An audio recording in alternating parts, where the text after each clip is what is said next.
এই গভর্নমেন্ট তত্ত্বাবধায়ক সরকারের মতো মৌলিক কোনো বিষয়ে সিদ্ধান্ত নেওয়ার এখতিয়ার রাখে না, তারা কিভাবে একটা অবৈধ আদেশ জারি করে রাষ্ট্রপতিকে দিয়ে? আমি মাননীয় মহামান্য রাষ্ট্রপতির সাথে তখন কথা বলেছিলাম যে মহামান্য রাষ্ট্রপতি, আপনি কি আদেশ জারি করতে পারেন? বলে, আমি তো পারি না, কিন্তু আমাকে পারাচ্ছে। এখন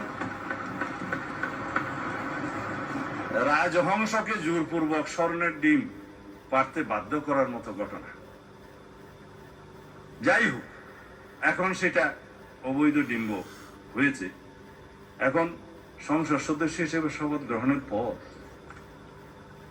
দফা ৮ অনুসারে ওই আইনেরই, ওই আদেশেরই, অস্তিত্বহীন সংবিধান সংস্কার পরিষদের সদস্য হিসেবে শপথ নেওয়ার কোনো বিধান না থাকার পরেও একজন মাননীয় ব্যারিস্টার সদস্য বলেছেন, না, আমার মাননীয় সদস্য বোধহয় ডক্টর শফিকুল ইসলাম মাসুদ বলেছেন, এই সংবিধান সংস্কার পরিষদের সদস্য হিসেবে শপথ নেওয়ার ফর্মটা আমি পটুয়াখালী থেকে আনি নাই, এখানে কে সাপ্লাই করলো? আমি একমত, প্রধান নির্বাচন কমিশনারের অফিস থেকে এই ফর্ম এখানে জাতীয় সংসদে দেওয়ার এখতিয়ার প্রধান নির্বাচন কমিশনার নাই। তিনি শপথ নিয়েছেন তফসিল 148 অনুচ্ছেদের অনুবলে তফসিল 3-এ সংবিধান সংরক্ষণের জন্য তিনি শপথ নিয়েছেন। তিনি শপথ ভঙ্গ করেছেন, সংবিধান লঙ্ঘন করেছেন।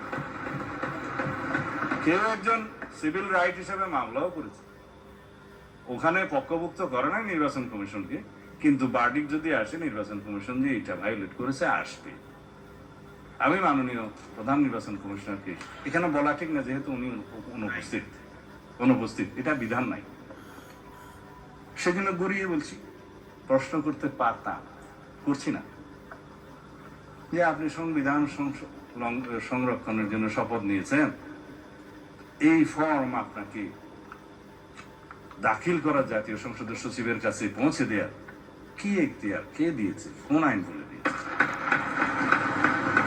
জাতীয় সংসদের সচিব এখানে উপস্থিত আছে বলতে পারি, ভাইলেশন তো হবে না।